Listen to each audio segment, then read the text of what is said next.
If you wanna buy new gameplay animations for your myPlayer in NBA 2K26 myCareer, here's what you need to do. First, press the menu or options button to bring up the main menu. From there, move over to myPlayer and open up animations. Once you are in, press right bumper on Xbox or R1 on PlayStation to switch over to the animation store.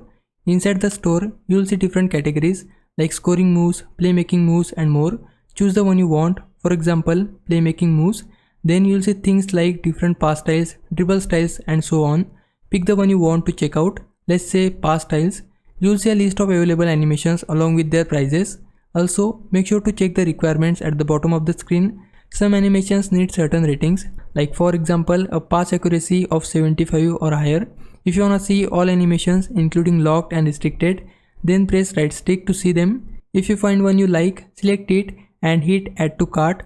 Then press Y on Xbox or triangle on PlayStation to open cart and make your purchase. Once you have purchased your animations, just go back to gameplay animations and apply them from there, and that's it. That's how you can buy and equip new gameplay animations in NBA 2K26.